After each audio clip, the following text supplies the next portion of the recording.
Well, hello. Today, this is May 20th, 2021, and my name is André Fauteux. I'm editor and publisher of La Maison du 21e siècle, 21st Century Housing magazine based in Quebec. And today, I'm very pleased to have as a guest R. Blank from Shield Your Body. How are you, R? Good, thank you. How are you? Just great. 33 degrees in the sun, an hour north of Montreal today. I How's assume it? that's Celsius. Celsius, yeah. It's Yeah. it's nearly 100 over 90 Fahrenheit. How is it out west?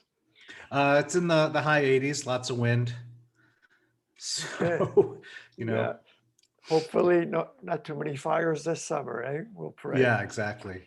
So thanks very much. We have a lot to cover today. First, I'd like to just read a little bit about your bio. You're really a fascinating person. But first, I want to ask you, where did the anonymous R come from? As That your was first name is Ari, right? that was a nickname my father gave me. He was very Okay. into crossword puzzles. We'll talk about Martin in a second. So you're a technologist. I thought you were an engineer by training. Your BA was in what? My undergrad was in history, Oh, but great. then I went into software engineering for a couple of decades. Uh-huh. So that's where the engineering comes from, So software engineering, you're not an systems engineer solutions. though. You studied engineering technology. Well, I taught at the engineering school at University of Southern California, but again, it was software engineering. Uh-huh. Well, I'm a history buff myself. My BSc is in political science before I went into journalism. Oh, So you describe yourself as an entrepreneur, a technologist, and author. You're CEO of Shield Your Body, which creates products that makes it easy and affordable for people to reduce their exposure to wireless radiation from devices like cell phones and laptops. And this is after a 20-year career in software development for blue chip firms such as Apple and NBC. And you even created the first video encoder for Flash, which you sold to Google, which is very interesting because I noticed that you wrote an article about the dangers of Google Glass. And that's something you have to talk to me first. But what I want to ask you to start is, why did you leave such a great and prolific career to become an EMF entrepreneur? well, it was in the course of writing Overpowered with my father. So, for those who don't know, my father was Dr. Martin Blank, and in 2012 he was writing a book. So most of his career, the writing he did was for other academics and scientific journals and so forth. Right. So he I'm showing the was. French version here, by the way. It was Oh, okay. I wasn't sure translated if that was it. by a Quebec company. Yeah. Oh, excellent. So it doesn't say, but you're co-author of the book, Yeah. Overpowered. So he asked me for some help because the purpose of the book was to communicate his understanding and his experience with EMF and health effects to kind of a broader audience. And that wasn't really his experience in writing. And so he asked for some help and I jumped in and I wrote the book with him. And in the course of writing that book, I came up with the idea of what became Shield Your Body. Mhm. So that's how I made the transition. So the book was out in 2014. Is that when you left your business? The book was finished in 2012. I think it was published in 2013. 2013 is also when I launched my first product. But Which was? with the pocket patch. Okay. But I was still only doing SYB sort of part-time. And it wasn't until 2016 that I sold my share of my software development company to my partner and went full-time with SYB. Okay. Well, I commend you for doing that because you didn't have to do it. You had a good reason. Tell me a little bit about what your father taught you about science and evidence. Well, I mean, my father was a real, I mean, he was a real believer in science, but part of that is understanding, what science is. Because some people just dismiss science these days. There's a growing number of people who just dismiss science, but other people tend to kind of believe science as though it were just absolute truth. Yeah. And Okay. it's obviously, it's not untrue and it's not absolute truth. Science, it literally means knowledge. The word science means knowledge. And what science is a process to learn the best possible understanding and explanation of the world around us.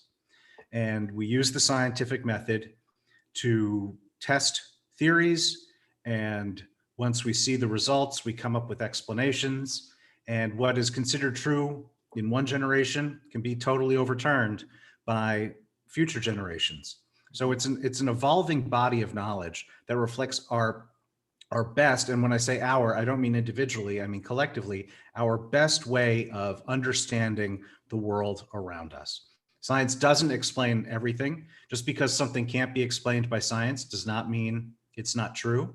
And as I said just before, something that's considered true by science today could be considered not true by science tomorrow. And an example, I think very relevant to your audience is it was once believed that non-ionizing electromagnetic fields were harmless, were completely benign. But then decades of science and studies have shown that assumption was false. But of course, the World Health Organization and Health Canada and everyone else says we don't have enough evidence. So they say that Wi-Fi and what have you is all completely safe.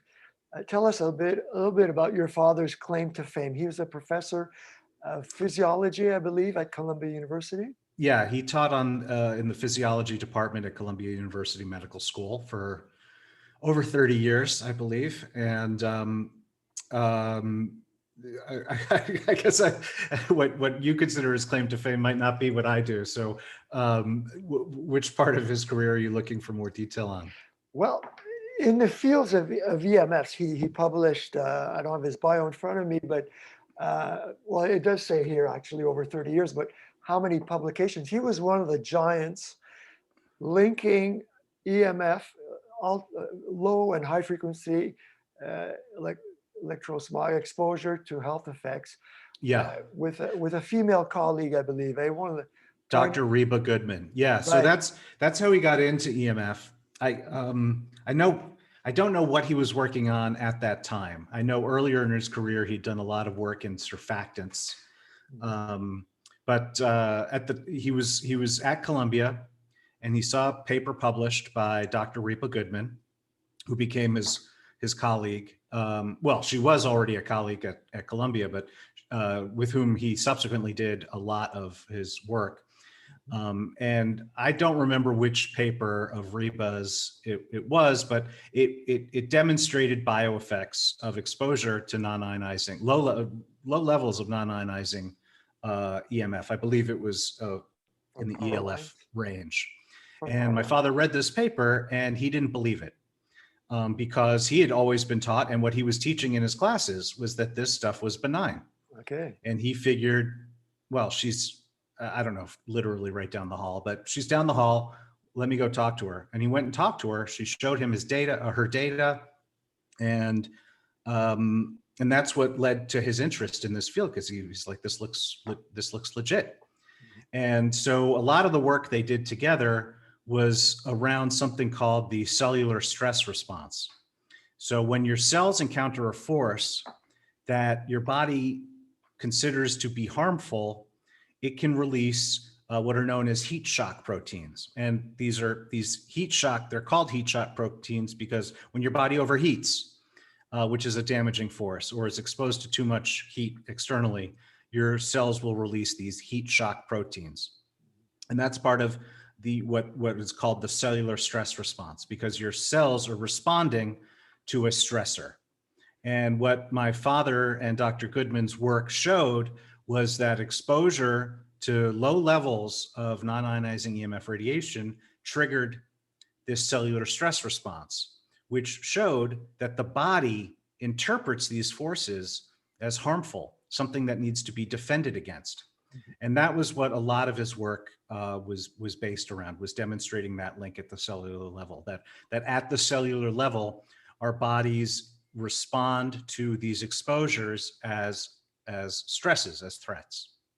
It reminds me that Ontario toxicologist Magda Havas calls EMF intolerance rapid aging syndrome because it electricity oxidizes us. And the big problem today, of course, is chronic exposure to all this. And Martin was, I'm really sad because I never had a chance to speak to him, actually. I've interviewed dozens of EMF experts over the last 20 years, but to me, not, besides his science, his publications, one of his claims to fame, of course, is being co-author of the BioInitiative report and launching the EMF Scientists Appeal. And I think part also of the 5G appeal. Let's talk a little bit about the misinformation out there. Most governments will say the BioInitiative working group reports are cherry picking. Tell me a little bit about that. Can you rebut that? Well, so any argument like that is implicitly taking a weight of science approach, weight, W-E-I-G-T, W-E-I-G-H-T. And they're saying, well, there's this many studies that say it's safe and there's this many that say it's harmful. And what that approach or what it obscures is the quality of the underlying science and the funding of the underlying science. The funding. Mm-hmm. And so someone can look at it and say it's cherry picked or not.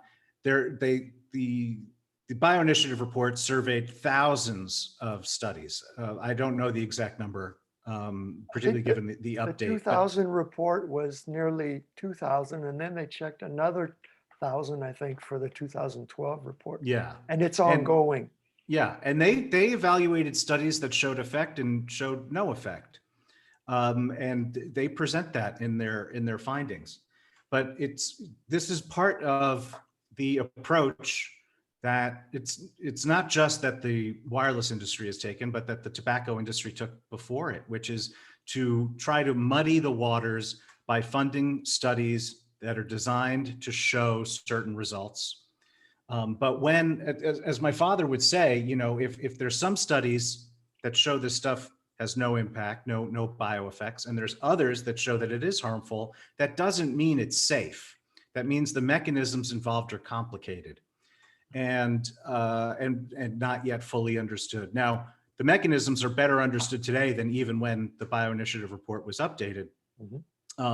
But again, just because there's some studies that show it's safe and some that show it's not, that doesn't mean these forces are safe. It means we don't fully understand the mechanisms involved. It also is illustrative of the corruption of the science. And there's actually an entire chapter in Overpowered, I think it's chapter 9, that talks about the business of science and maps it to what's happening or what's happened with the science of wireless, the science of EMF health effects with the wireless industry to what the tobacco industry had done decades prior. Well, exactly.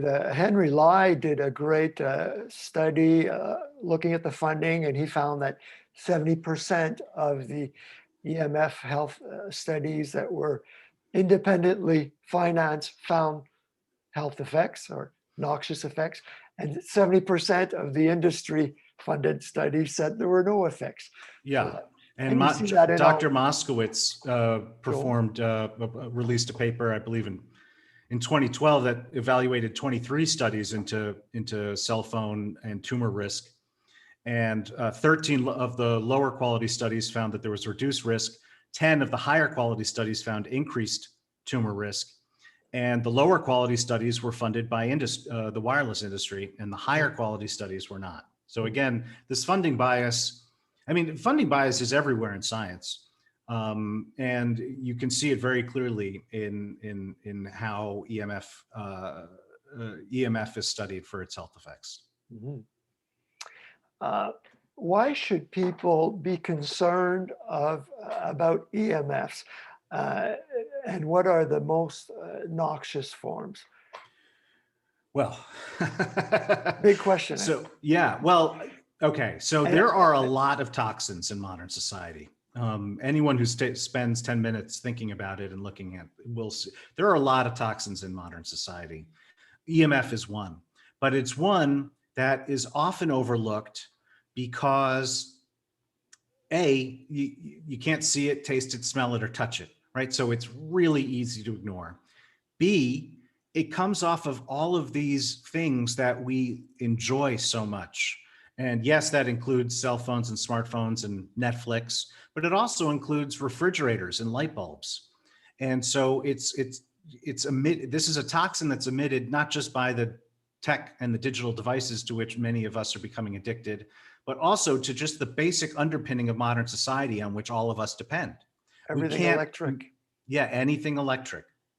And so there's just an implicit desire to not want to acknowledge this stuff, because you'd be acknowledging that all of this stuff that surrounds us and on which our society depends and on which many of us are to which many of us are addicted, it's a source of these harmful toxins.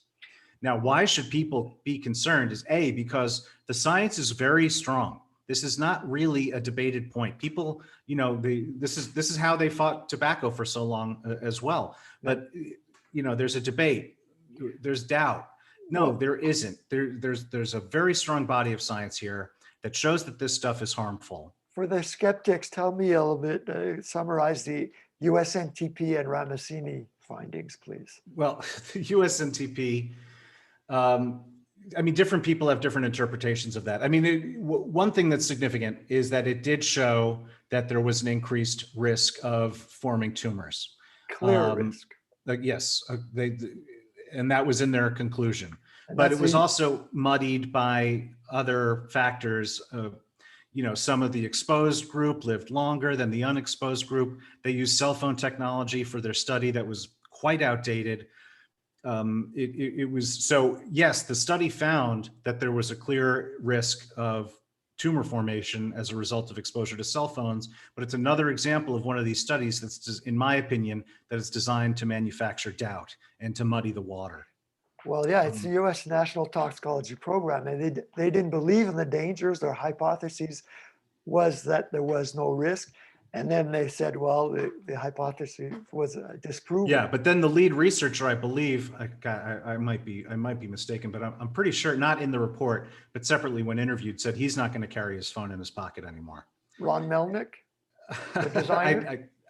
I don't remember the name of the lead Melnick researcher. designed it, and not just for the record. What the top experts today are saying is that it's a probable or known carcinogen, classified possibly carcinogenic in 2011. And in the next 2 or 3 years, it's going to be upgraded to probable or known carcinogen. Yes, I've heard the same thing, but we'll see what happens with that. Mm-hmm. But you ask why people should be concerned. And it's because this stuff is all around. The science is very strong that this is harmful, and we can get into some of the why that's so concerning. But the science is very strong. The stuff is everywhere, and there's more and more of it every year because of how the regulations are designed and implemented, which is another thing we could talk about. But there's a lot that you can do to reduce your risk and to reduce your exposure, and that's another, I think, very important message that really needs to be communicated, because if you just communicate that it's harmful and that everything is a source, everything in modern life is a source of it, even if people believe it's harmful, they're going to sort of want to tune it out, because again, like I said, everything in modern life is a source of this stuff. Yeah, I see two reactions. I'm sorry? I see two reactions. People saying, oh, everything gives you cancer, and I'm not going to have to, drop all my technologies. Are we going to have to light our houses with candles and stop using technology altogether? That's not the question at all. Yeah, exactly. So that has to be a key part of the message, in my opinion, which there is a lot that people can do without abandoning technology to really make a difference in their own personal exposure, their family's exposure, and their health risk that comes from that exposure. Mm-hmm. before we talk about wireless, you do assessments. Your business, you offer assessment services and solutions. How important is it to measure and correct the sources of low frequency 60 hertz? Sure. So I want to be, we don't directly offer assessments. We offer consulting. It's from a certified building biologist, Kathy Cook, who's also certified as an electromagnetic radiation specialist, also by the Building Biology Institute. But it all happens remotely. She's a So subcontractor of yours. She's not yes, an employee. yes. So and so people can book their sessions with her through the website. Everything happens through Zoom, and people can get their questions answered. Anything about EMF protection, EMF testing. And so that's how that works. It's in the consulting section of our website. Now, in terms of testing, I am a huge advocate for testing. We have a lot of, not only do we offer consulting on the testing, but we have a tremendous amount of information on the website about testing, and it's at shieldyourbody.com/test. And we have articles, we have videos, we have a guide that walks people through how to test. We have meter recommendations. And the reason it's so important, I mean, there's certain things you can do to protect yourself without testing, right? And those are the big ones, like don't carry your phone in your pocket, or never talk on the phone up against your head, or turn off your Wi-Fi at night. Things that you can do that you know will cut your exposure, and you don't need any testing to tell you that, because it's obvious and implicit in just how all this technology works. Mm-hmm. But if you're concerned about your exposure, as we said earlier, this stuff is invisible. You can't touch it, you can't taste it, you can't smell it. You have no idea how much there is around you unless you test. And testing can be, like I said, if there's a bunch of phones and a bunch of Wi-Fi routers and a bunch in your room, obviously there's going to be high levels. But once you deal with all that stuff, there could be really high levels from sources you have no idea. And I'll give you an example. Well, that's why I want to talk just briefly. I'm sorry to cut you off. Before we talk about wireless devices, I was reading Terry Stoughton, Stotyn of Kratos Canada, who sells the dirty electricity filters. Yeah. Yeah, it's a true filtration system, actually, compared to the filters you plug in. And he was saying, if you don't inspect your home wiring for wiring errors, you can put in all sorts of filters and it won't fix the source of the dirty electricity, which comes in from the grid, from your neighbors, but also everything electronic in and inside and outside your home. So that's why I want to mention those, to first begin with the low frequency measurements and problem solving. Yes. Yeah, no. So if people, if they don't know already, these different ranges of, the EM spectrum, you need different measuring tools. So to measure the type of radiation that comes from power lines or your electrical wiring, you need a different tool than to measure the type of radiation that comes from your cell phone. And as you were indicating, in terms of dirty electricity, you need even a different meter to really get a gauge on the dirty electricity in your home. Yeah, it's really with an oscilloscope that you see exactly what's happening. We see here the pure sine wave, red, and all the dirty electricity, thousands of peaks per second, mostly in the kilovolts. And that, I'm told, is the most noxious form of all the EMFs. Yeah, I find that my sense of things is that you find bioeffects at each part of the EM spectrum. And so the bioeffects might be different, the way it impacts you might be different, but that my particular perspective on this, and I'm not a scientist, but I'm familiar with a lot of the science, is that all of it is harmful, and that you really should be trying to get a gauge on as much of it as possible. And an oscilloscope, you're right. I mean, if you hire a professional to come do an assessment and to help you remediate your issues, they'll bring an oscilloscope. but Yeah. most people aren't going to buy one of those for themselves. No, of And course. yeah, and I'm a big proponent of people getting professional assessments, but those, you need to either live near someone who can do that, or pay for their travel, or wait till they're coming to town. And so I'm a big proponent of people learning how to test for themselves. And the tools you use won't be as precise or as accurate as the ones a professional would bring to your house. But in my experience, they are more than sufficient to really highlight problem areas and to give you the knowledge to take action. Major, yes, but there's always the risk that your low quality meter, be it for dirty electricity that you plug in to read the dirty electricity, or the RF, radio frequency meters, if they're cheap, they're going to miss out a lot of frequencies. So you Yeah, think that so I have some in the ebook that I have for download at shieldyourbody.com/test. I make that point that you need to spend at least $160 to get a sufficiently decent. So you can't get away with a cheap meter. A cheap meter, they sell some on Amazon that are $30, and they are worse than useless because they are very misleading. yeah. But if you buy, and there's three meters that I generally recommend. One is a bit more expensive and it only does RF, and that's the Safe and Sound Pro from Safe Living Technologies up That's kind the of one in I your use. part of the world. Yeah. And then, and that's my number one meter recommendation. But I also recommend the Tri-Field TF2 and the Cornet ED88T Plus, both of which you can get for under $200 and give you reasonably accurate measurements in the ELF and RF range of the spectrum.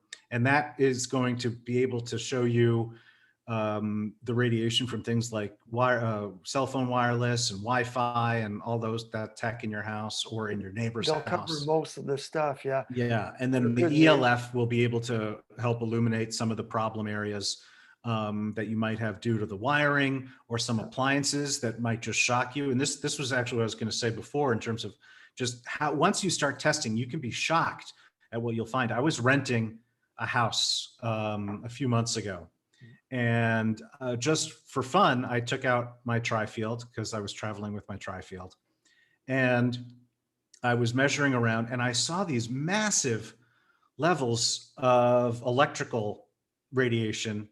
So that's low frequency electrical coming from the entertainment center, it turned out.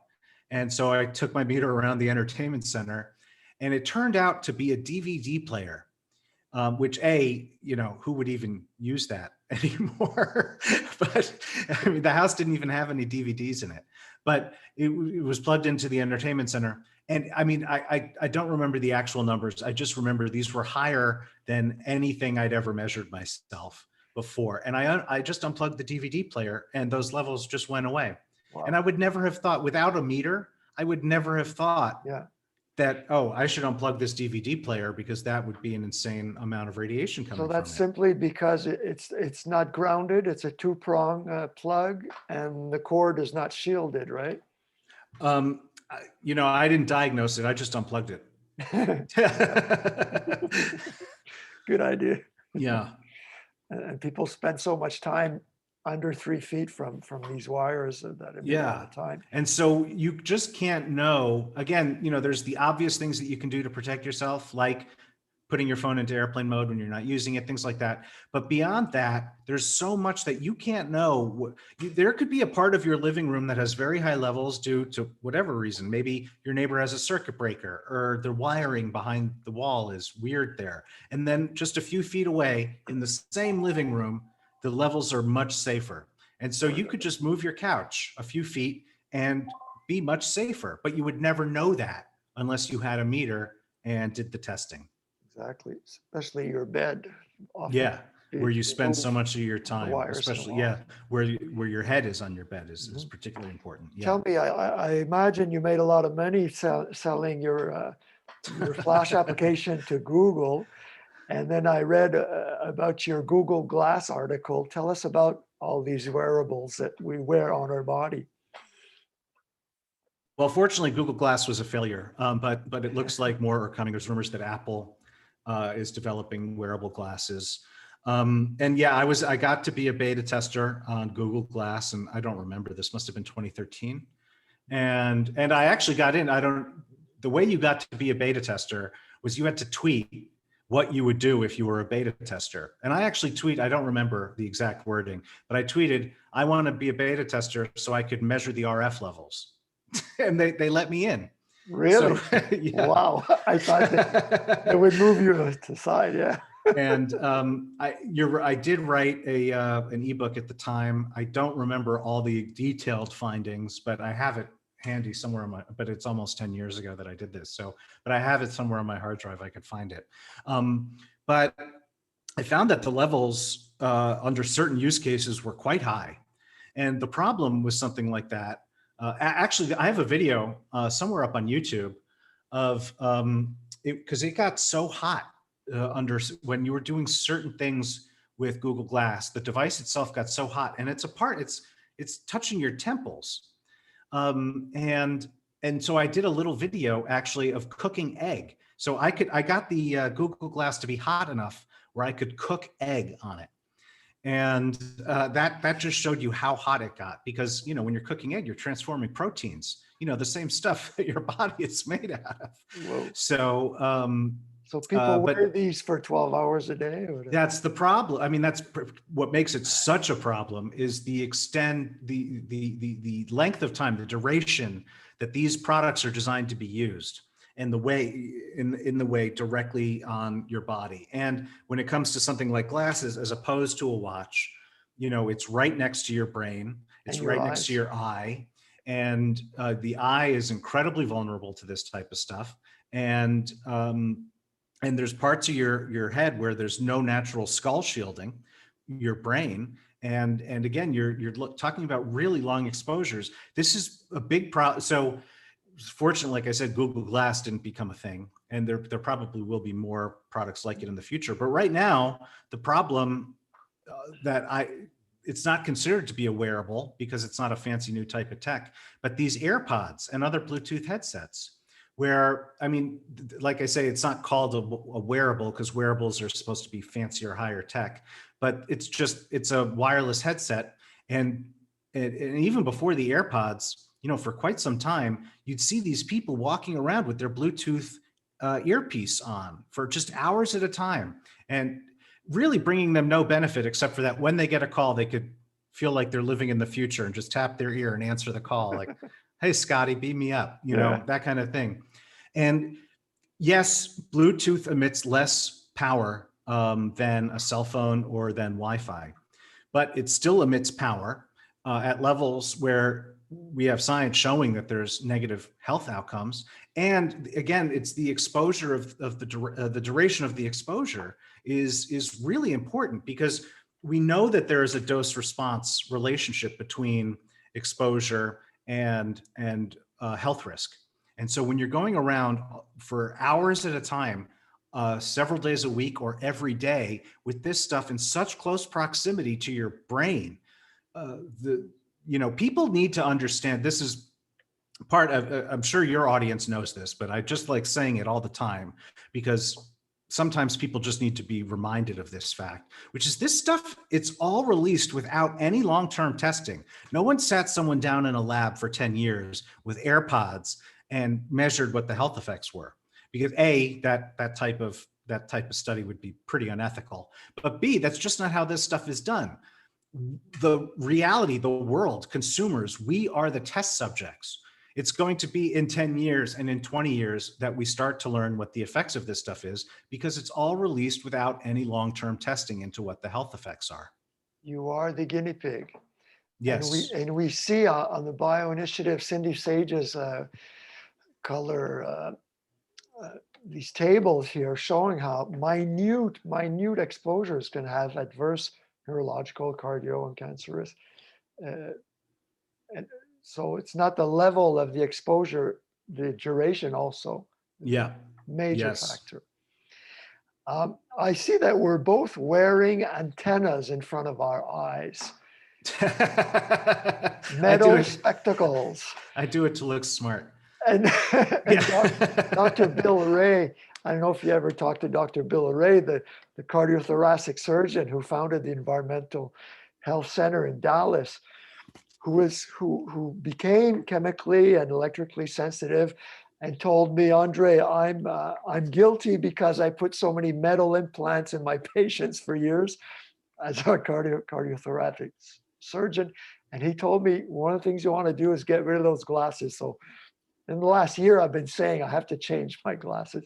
Are you more sensitive to electricity than the common? So no, I wouldn't say that I am. I Okay. never thought of myself as sensitive until last year, and it was during COVID lockdown, and I was staying in a city which I haven't lived in like a real city. You and I were talking beforehand, and I had lived in LA for 10 years. I lived in Venice. Yes, that's technically a city, but it's not really a city. Like when I lived in New York City, in Manhattan for 7 years. That's a real kind of urban place where the buildings are tall, your neighbors are all packed together. And so it just happened when COVID hit and lockdown happened, I was staying in a city, and the lockdown was pretty severe, much more so because I was traveling, and much more severe than in the US. And I started not being able to sleep. And when I say, it wasn't like insomnia, it was just like Jitters? the sleep wasn't restful in any meaningful way. And I would wake up multiple times in the night. Mhm, And I'm sure there were other stressors, given that the world was in the state that it was in. Yeah. And not being able to go outside, but it really, and so I didn't have a dirty electricity meter with me. I suspect that was actually a part of it, but there were very high readings right outside on the balcony. And I looked around, and there weren't any towers on the building itself, but I could see about 10 towers just within eyesight of my balcony. And I was getting readings that were equivalent if I just had a cell phone. If I was measuring off of a cell phone, I was getting readings like that just outside on the balcony. And that was the first time in my life I started to really feel like I was more sensitive than I had previously thought. But it's my view that everyone is electrosensitive, and that's based off of my understanding of the science, and also my understanding of how people just justify and compartmentalize their experiences. So if you're having increased anxiety, you might not even realize it. And when you do start to realize it, you might think, oh, it's my job, or, oh, I'm just not sleeping well, or I need to sleep better. And so there are all these conditions that people have that they're just not necessarily going to attribute to, I have too much EMF in my life. And these conditions are quite common. I mean, insomnia alone is a massively widespread It's an condition. epidemic. Yeah, and anxiety and depression are more common now than they have, at least in the United States, more common now than they have ever been. Even And again, before there could be COVID. multiple factors, and it's hard to isolate, but I really do, based off of my understanding of the science, and again, like I said, my understanding of just how people think about their health and their conditions, I believe that almost everybody, if not everybody, is electrosensitive. There are some people who are very or much more electrosensitive, whether due to their 53%. inherent physiologies or their exposure to other toxins that act, to suppress their natural defenses and resilience. And so that's how I view electrosensitivity. Yeah, obviously the science is clear. We're all electric, and 2 to 3% of people cannot function, cannot work or live in modern society where all this pollution is ubiquitous. How do you say? Ubiquitous. It's there all the time. It's there all the time. And I was asked, I've been writing about chemical and electrical sensitivities for 20, 30 years. And a lot of people think I'm electrosensitive. And I always said, no, I'm not. But I wash myself with Varsol, paint thinner as a student painter. I got concussions, a mouthful of mercury, amalgams, and mold and pesticide exposure. Everything that Dr. Ray told me can be triggers of these hypersensitivities. And Dr. Magda Havas found that Yes, 2 to 3% of people are extremely sick, but up to a third of people react more than others to Yeah. electricity. And in Europe, several surveys in many countries, it's 10% of people who have found there is their well-being is affected, and the trick is just to unplug and see how better you feel. They've done it with the autistic kids. Dr. Gelter in the US has a protocol: unplug for 2 weeks or 1 week or just at night, and they see amazing results. Uh, would you like to share maybe a story from one of your clients, how they've improved? Oh, well, I mean, so, I mean, there's some people, so at Shield Your Body, we have just a lot of information. And so people don't need to become paying customers in order to benefit from what we provide. And so, I mean, a lot of the anecdotes are very simple, but I think show just how powerful just basic changes can be. So one, I remember a woman, this one's actually, it hit me so hard. And again, it's quite simple. I don't mean to over dramatize it, but it was impactful on me. So I included it actually on the story on the homepage. But there was this woman, and she didn't have really any money to spend, but she wanted to learn, how, and she found our site through a Google search. She found one of the posts that we have about turning off your Wi-Fi at night.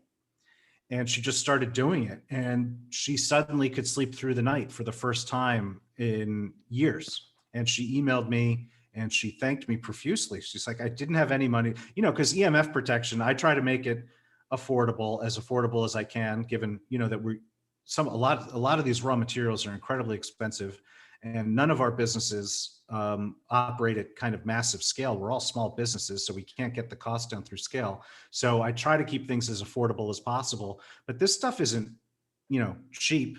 And for a lot of people, it's not practical to just EMF proof their life with EMF protection products.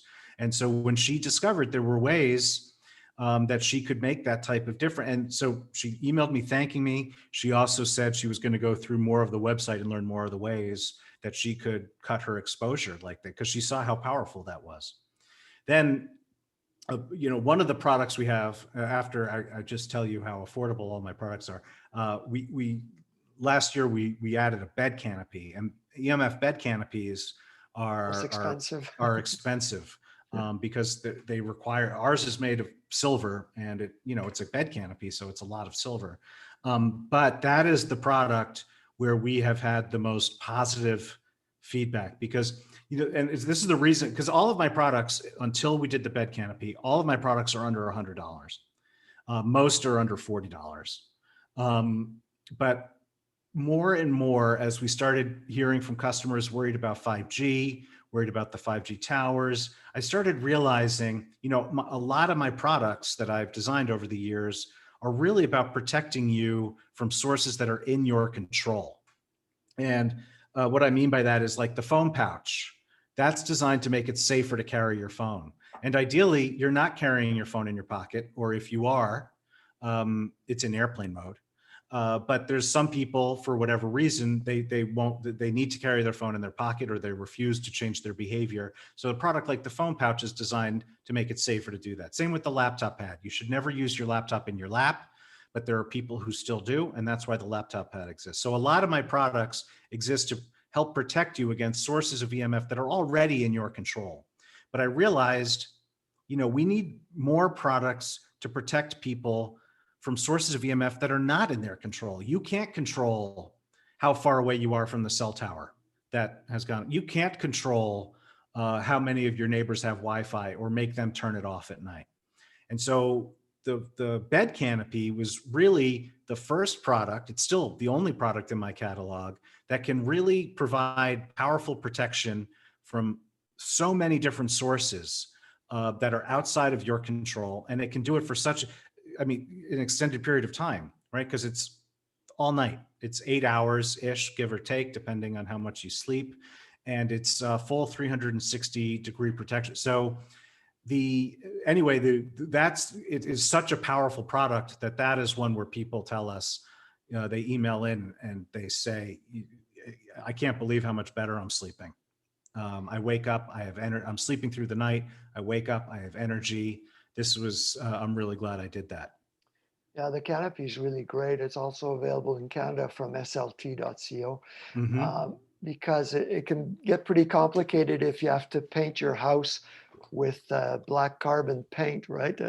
Yeah, it's so whole home EMF shielding is possible. If that's something that people want to do, I always strongly recommend they hire an expert, a remediation expert, someone like a building biologist with an EMR, an electromagnetic radiation specialization, because it's it's very expensive, so you don't want to have to redo it. B, it's very easy to get wrong. If you do it even a little bit wrong, it can have very negative, like if you leave a little gap and some is getting in, it can lead to increased exposures for you. It also Hotspots. requires a change of lifestyle, because you can't have, once you EMF proof your house, you really can't have sources of EMF inside of your house. Mhm. So it's very expensive and it's very difficult. If it's something that people want to do, I strongly recommend getting a consultant to help you with it. But in my view, it's impractical for most people because of what I was saying. Yeah, in Montreal, the local building biologist says he's not, when people need to paint, he won't paint all four sides of the house, but maybe the major wall where it's coming in, so it Yeah, doesn't reflect everywhere and create hot spots. yeah, that's Mhm. that's smart. Time is of the essence. It's really flying. Tell us about 5G, why it's really a concern. Well, there's a lot of, I think you read my email about this week, because I'm just starting on a new content series now. I mean, there's a lot of reasons why people are concerned with 5G, because it is a new technology. It's a new set of frequencies, and and to support the network, it requires a deployment of a whole new set of hardware. In effect, none of this stuff has been tested. But to me, and that's all that, it should worry people that this stuff is deployed without testing. But to me, what's most worrisome about 5G is that we're already, we've already seen over the past 20 years in particular, just an exponential growth, continued exponential growth in the number of sources of EMF in our lives, right? Because 20 years ago, I'm trying to think, 20 years ago, I did have a cell phone, but I had just gotten it. It was my very first one. And I didn't have Wi-Fi anywhere. Everything I remember, at home and at work, I had Ethernet cables. So I had a cell phone, but it was, my first one. There was no Wi-Fi anywhere. The number of cell towers around, and I didn't have any smart devices. And gradually over the last 20 years, that just keeps exploding, right? So more people get cell phones. That requires more cell towers. Wi-Fi gets deployed.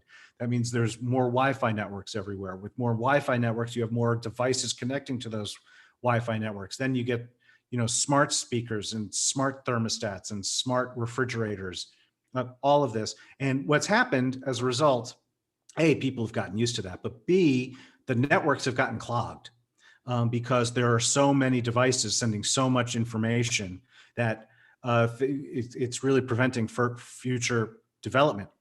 And you really hear these complaints coming out of smart cars, because smart cars, especially the ones that require fully autonomous driving, require massive amounts of data transmission in order to be able to do that type of function.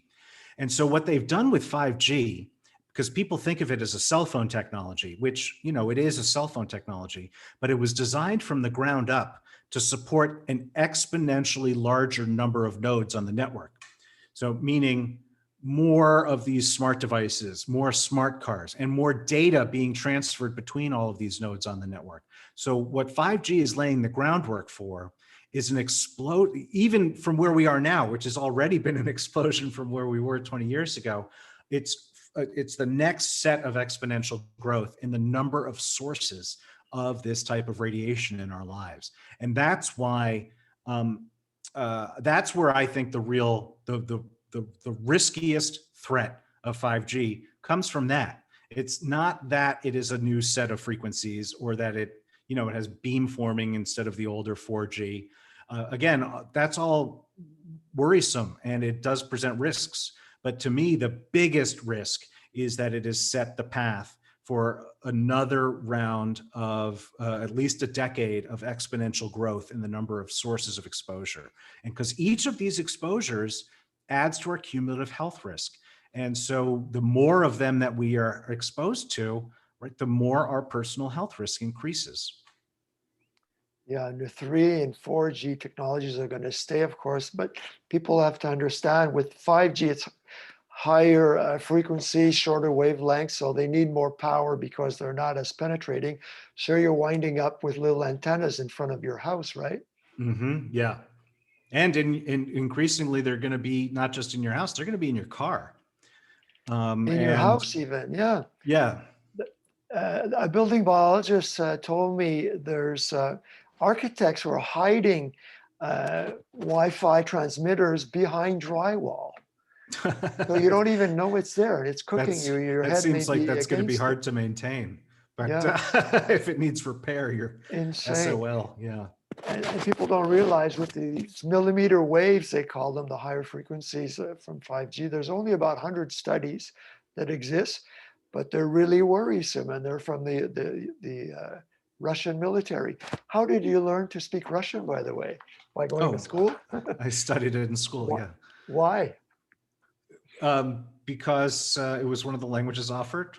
And, I thought I would take Russian, and then I Yeah. ended up studying in Russia for a bit too. Oh, And you did. I have to put and you in touch with Grigoriev. Are you in touch with no, I'm not. Oleg? My Russian is quite rusty.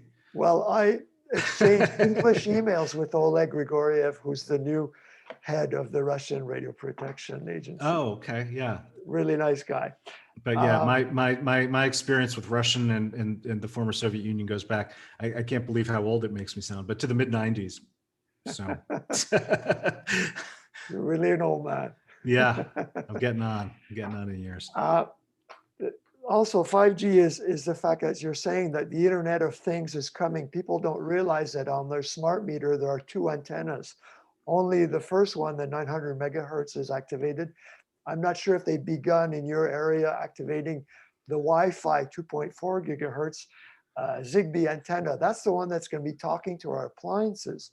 So to reduce your exposure to 5G technology or radiation is choosing the opt-out, the non-communicating meter Yeah, ways.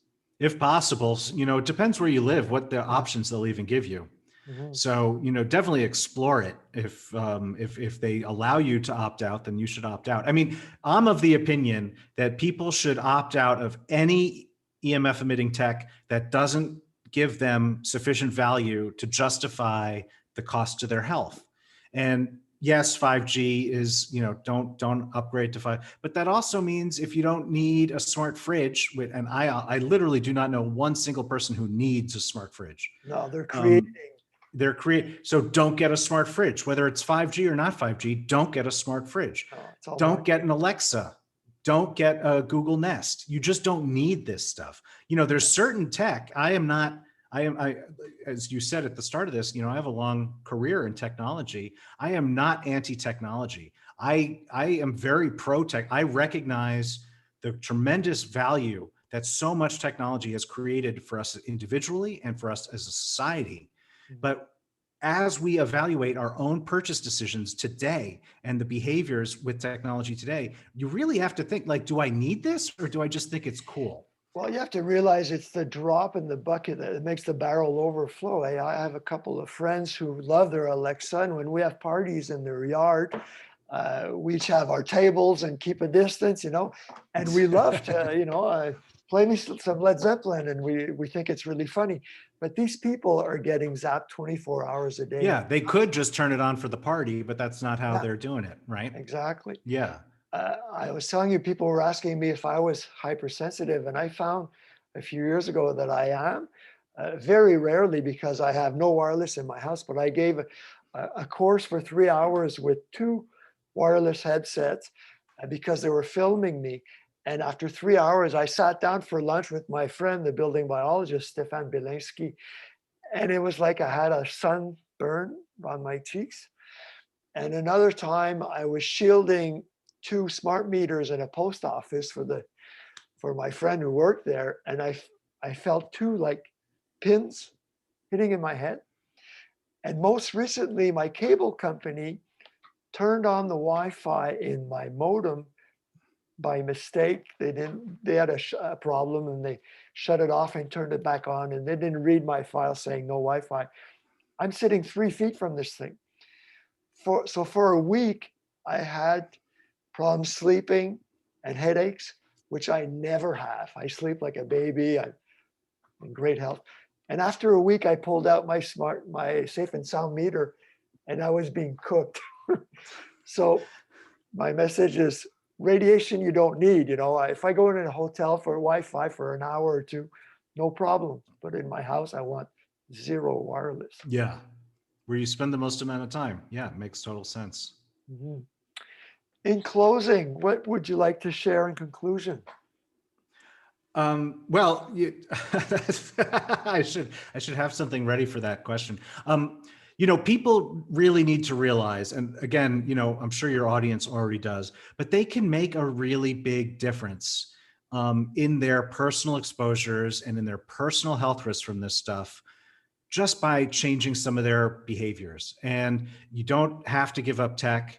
And you certainly, there's really no value in getting terrorized or afraid or overwhelmed. Because a lot of people who get in touch with Shield Your Body, EMF is a new subject for them, and they're starting to get terrified. And don't get terrified. You have power, even as the number of sources are exploding everywhere. And people like me are trying to advocate, awareness of this stuff. Don't get terrified. Realize you do have power, and just learn I call it actually came from my father, the 2 key rules of EMF protection, which is minimize your use of EMF tech, EMF emitting technology, and 2 is to maximize the distance between your body and that technology when it's in use. And there are a lot of different ways you can do that. I said, don't carry your phone in your pocket, turn off your Wi-Fi at night. There's a lot of ways, and we list a lot of them at shieldyourbody.com in the guide that people can download on the front page. But there's a lot of these things that you can do. You don't have to do all of them. You don't have to feel like you have to completely eliminate EMF from your life for most people, but you can really exert control over this and reduce your exposures and improve your health. And it's all just, it's all within your reach. And how do you convince your spouse, your family, your friends that they should protect themselves also and protect you? Scaring them it really doesn't work. Scaring them doesn't work. And else. I actually have a set of content, an ebook, a couple of ebooks and some videos specifically for people to try to help them learn to communicate this stuff to others. And that's also available on my website. That's shieldyourbody.com/advocacy. And it's because, like you're just saying, that is a separate but related challenge, which is, once you become aware and you want to start making these changes, how do you get your spouse to make these changes? How do you start talking about this to your boss at work in terms of where they're putting the Wi-Fi router, what technology they're upgrading to? And so there are ways that nothing is guaranteed in terms of outcomes, but there are more effective ways of approaching those types of conversations. R. Blank, CEO of Shield Your Body. You're a gentleman and a scholar and a great communicator. It was really a pleasure sharing an hour with you, and we have to do this again. Yes, thank you so much for having me. I really appreciate it. All right, keep in touch. Thanks again. Bye-bye. Thank you. Bye.